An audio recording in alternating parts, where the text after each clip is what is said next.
Mais c'est le régal de Propre, ces chardons bleus là. Mais ça pique pas? Bah si, ça pique, mais il adore ça quand même. Très bien, on avance. Allez. Je te confie Désiré. Allez. Ok, on avance. Qu'est-ce que tu fais là? Là, on essaie de tirer l'âne, mais bon, quand il veut pas, compliqué. Hein. Et tu vas où? Là, on marche au refuge du Mont Chiran. On va y rester 3 jours. Et les soirs, on va essayer d'aller à l'observatoire pour voir les étoiles. Et jusqu'ici, ça va? On met un peu de temps parce que les ânes sont plus lents que nous. Mais moi, ça va, je suis pas trop fatigué. Donc tout bénef. Par contre, le problème quand tu fais une randonnée avec des ânes, c'est que quand tu arrives, on dit bravo aux ânes. mais pas à nous. Quoi. Allez, on avance. Non, j'ai encore du sein. Donc ici, j'attrape par exemple, si ça peut être un arbre. Là, c'est une barrière, je fais le tour. Comment avez-vous aimé ou découvert le métier d'ânière? Alors, c'est grâce à Pilou. Pilou, c'est le premier âne que j'ai eu. Et Pilou, il est arrivé dans ma vie il y a une quinzaine d'années. Je connaissais pas les ânes, vraiment très peu. Et en fait, à la découverte de Pilou, j'ai trouvé que c'était des animaux extrêmement attachants, extrêmement fiables, qui aiment beaucoup la relation avec l'humain. Donc ici, cette partie triangulaire, ça s'appelle la fourchette. C'est un petit peu comme un amorti qui vient comme les semelles de ma chaussure, là, qui viennent accrocher au sol. Et moi, quand je vais curer mon pied, je vais enlever, voilà, là les petits, il y a un peu de terre, je vérifie s'il n'y a pas de cailloux. C'est important d'être passionné, c'est un métier où il y a quand même pas mal de contraintes, parce que les animaux, il faut les soigner tous les jours, il faut les nourrir tous les jours, les éduquer aussi.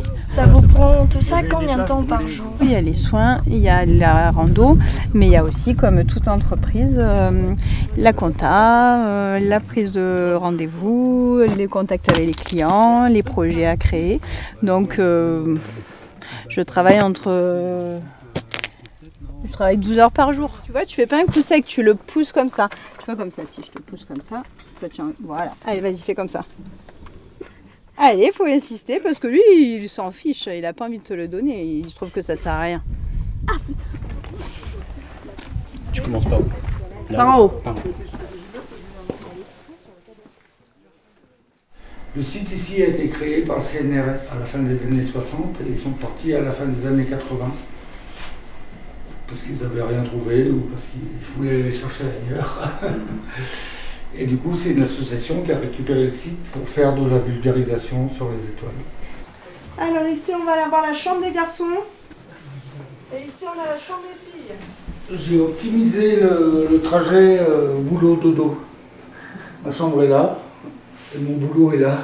Du coup, tes horaires à peu près? 6h, 22h. 6h, 22h. Après, il y a des coupures.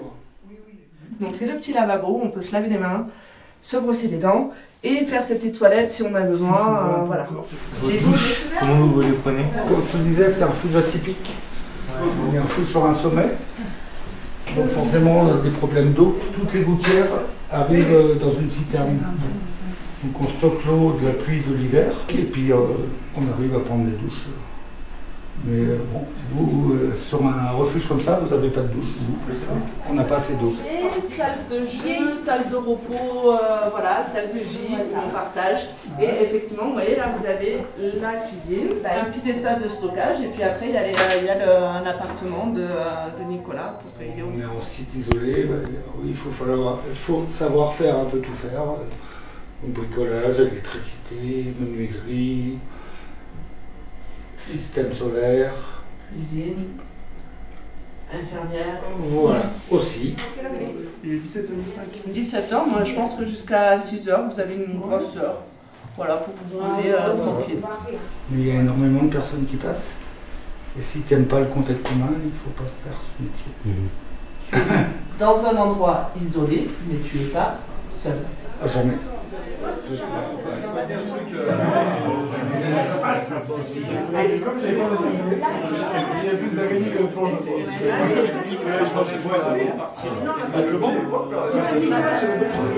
un plan.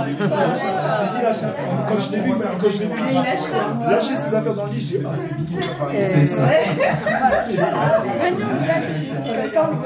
Mais c'est 5 minutes. Je sais, les parents, Nicolas, ça va, on a le temps de... il est à quelle heure le coucher de soleil ce soir? 20h48. Ok, merci.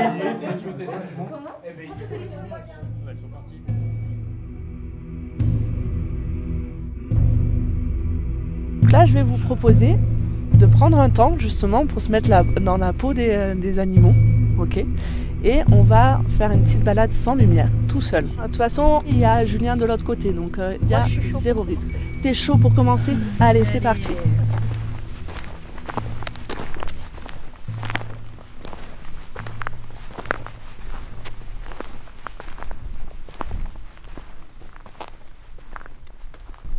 Alors Lily Rose. Quoi? Ça va? Tes impressions, cette marche. T'as plus de sensations dans les pieds et tout. T'entends plus les choses, les bruits de pas.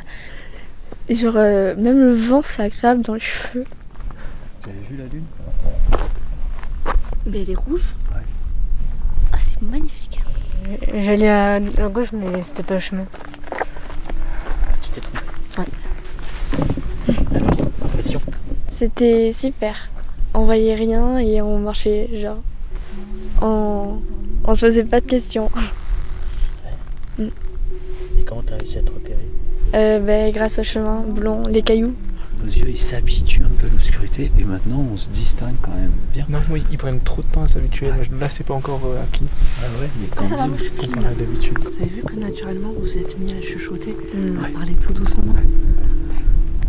On est vraiment dans le mode furtif. Oh, oui, c'est quoi ça? Ça satellite. Oh, c'est un film. Tu le vois le satellite? Ça, c'est un satellite. Et là t'as l'étoile polaire. Ça c'est l'étoile qui annonce le nord. Et Ah, une il y en a étoile une, filante ouais. à droite. Ouais. Elle était là dans cet axe. Et donc en fait...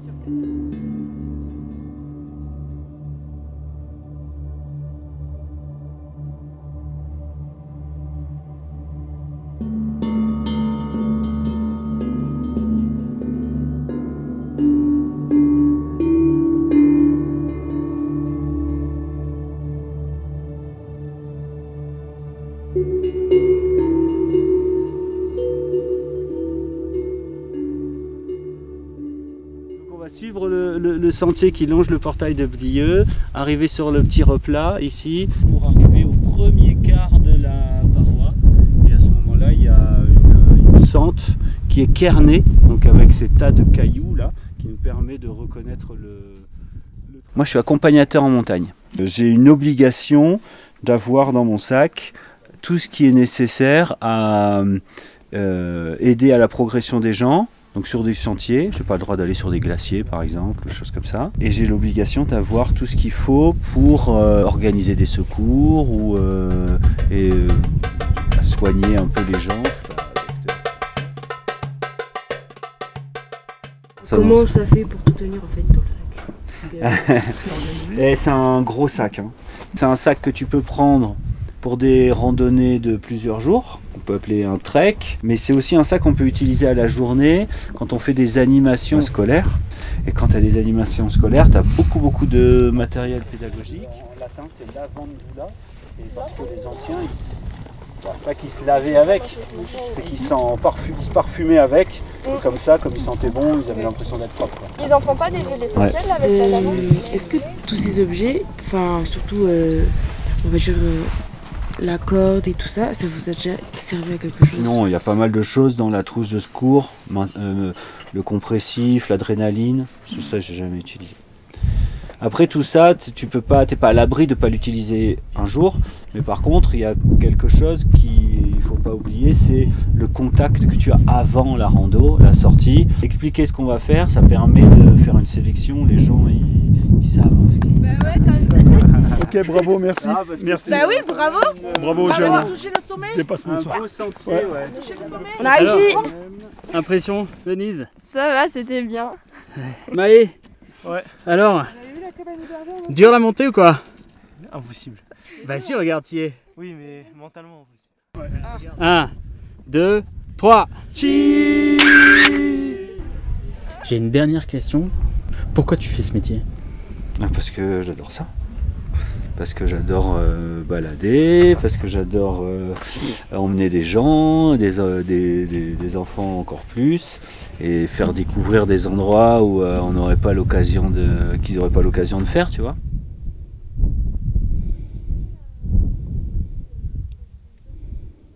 On dit un peu que les éco-gardes, ça va être les yeux, les oreilles et la bouche du parc. Le parc, ça va à peu près des montagnes qu'on voit là-bas jusqu'à Vinon-sur-Verdon. Et donc nous, on est 18 l'été, donc c'est énorme. Et on va être un peu partout. Et l'idée, c'est qu'on pourra expliquer ce que fait le parc aux gens. On pourra écouter ce qui se passe et on va le faire remonter au technicien du parc qui est concerné. Voilà, donc on fait vraiment ce lien entre la structure et le territoire. Et on a un uniforme. Et l'uniforme, c'est assez important pour que les gens nous prennent au sérieux. Et en fait, on va aller voir les gens et on va aller échanger avec eux. Quels sont les sujets, vous pensez, sur lesquels on essaie de les sensibiliser? Bah, de pas jeter les déchets sur les... Ouais, les déchets, c'est ça. Ici, on disait le feu. Le feu, on va faire le barbecue. Mais on va aussi faire des patrouilles la nuit, par exemple. Et si on voit qu'il y a des gens qui font un feu, on arrête l'infraction et puis on essaye de faire en sorte qu'ils comprennent pourquoi il ne faut pas le faire et qu'ils ne le refassent pas. Moi, je suis éco-garde à l'année, j'ai été recruté par le parc. La plupart des emplois, ils sont saisonniers, ils sont là pour les 2 mois d'été, donc c'est les jeunes du territoire qui postulent. Et moi, je suis assermenté. Donc ça veut dire que si on voit qu'en face, les gens, en fait, ils ne sont pas réceptifs à ce qu'on explique, et ben, on peut décider de les verbaliser. Et du coup, ben, on met une amende et ils doivent payer 135 €.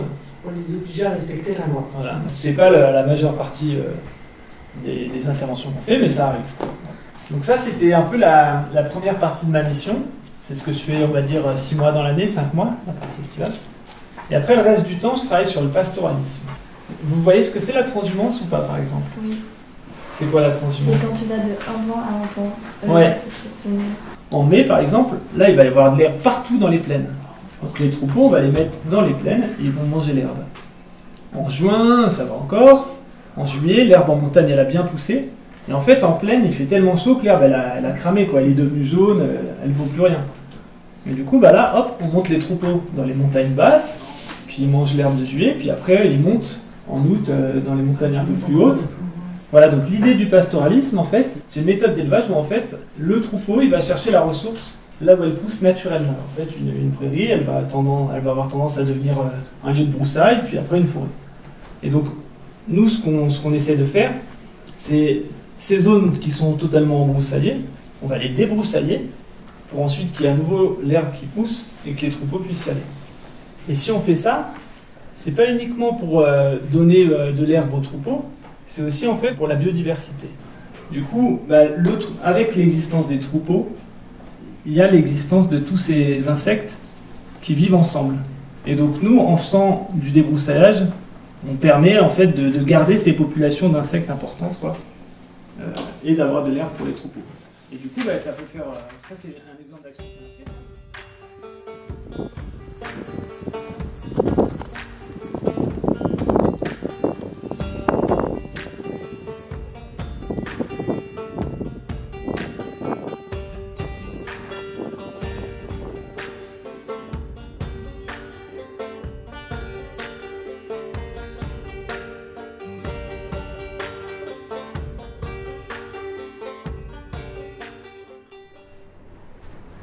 Un télescope, c'est avant tout un collecteur de lumière.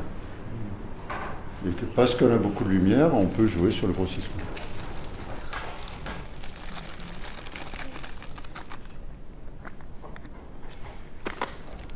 Donc là, je change d'oculaire suivant la cible qu'on voit. Là, j'ai choisi 50 fois parce que la Lune tient en entier dedans. Voilà. toujours pareil, il faut vous appuyer sur l'escabeau.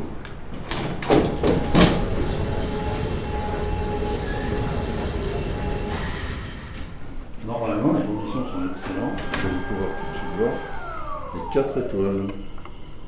Magnifique.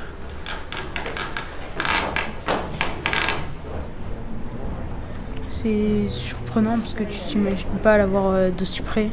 C'est très très beau. C'est trop beau. Même les cratères, tu les vois bien. Très très beau. Vous avez bien vu les cratères? Oui. Ouais. On voit bien. Il fait juste froid. On a l'impression que c'est une balle de golf qui est dans le ciel.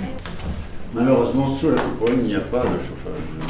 Parce que justement, le passage de l'air de l'intérieur vers l'extérieur crée des remous et perturbe les images. Donc il faut qu'il ait la même température à l'intérieur et à l'extérieur. Comment les cratères de la Lune se créent?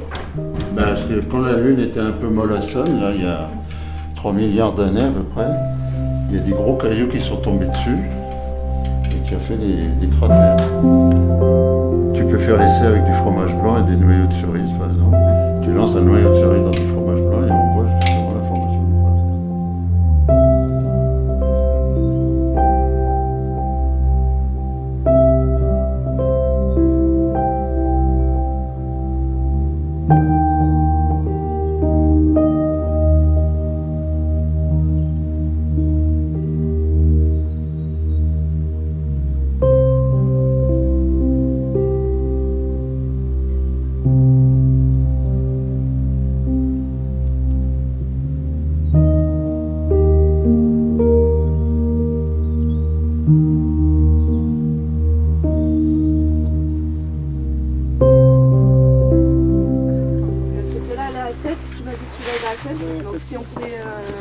Il a déjà 8.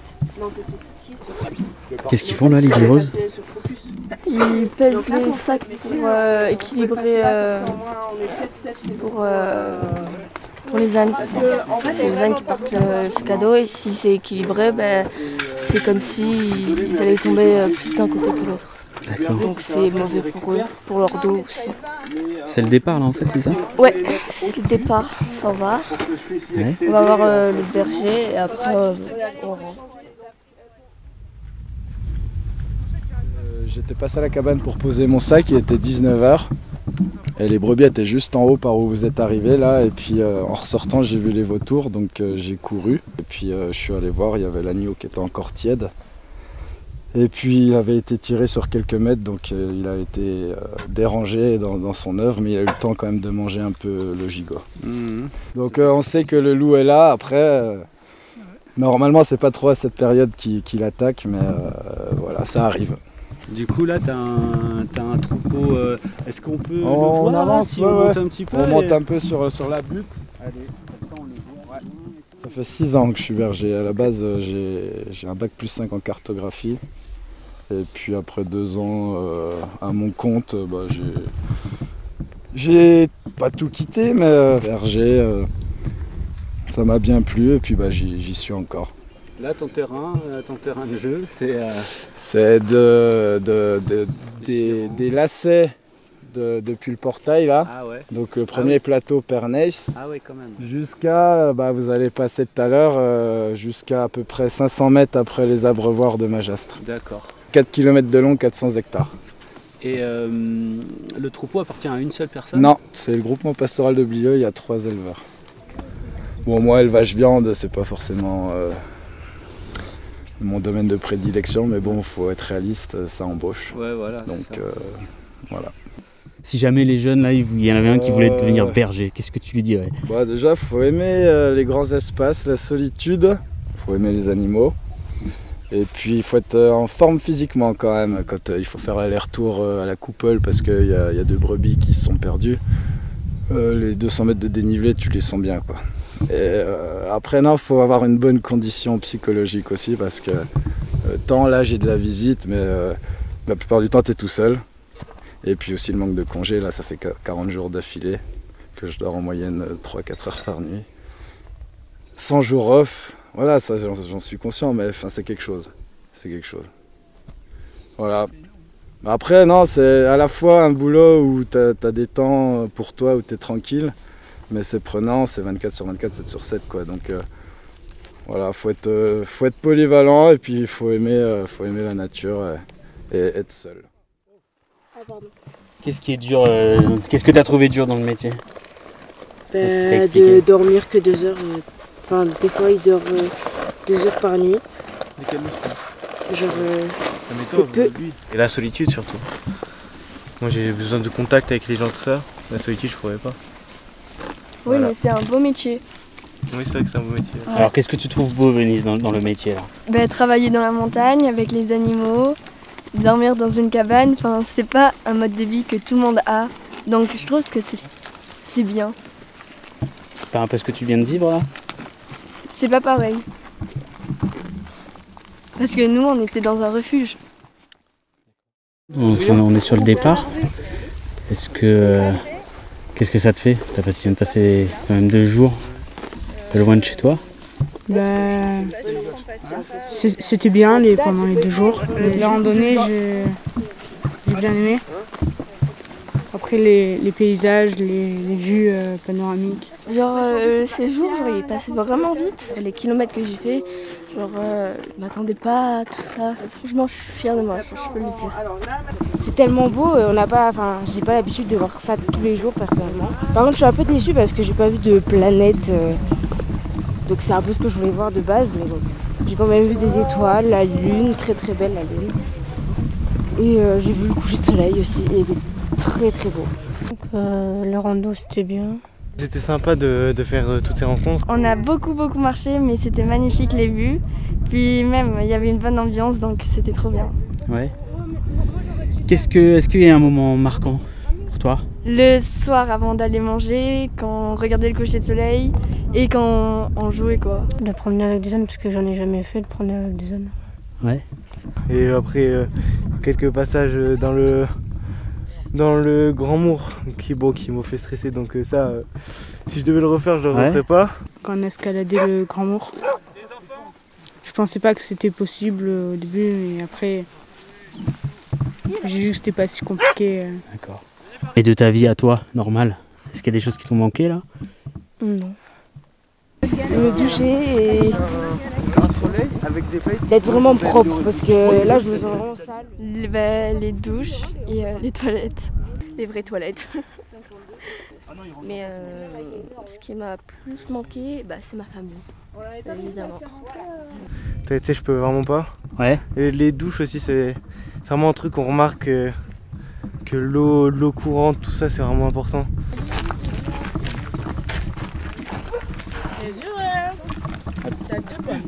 Moi j'ai trouvé qu'il y avait une bonne cohésion, qu'il y a eu de l'entraide, qu'il y a eu aussi du dépassement de soi. Je pense que pour certains, là, il y a eu deux jeunes qui, je pense que par la suite, ira peut-être un peu plus vers les autres. Un super groupe. Ciao. À la prochaine. À la prochaine. Ça m'a fait vraiment plaisir les gars de vous rencontrer. Adrien. Oui. À la prochaine. Au revoir. Au revoir.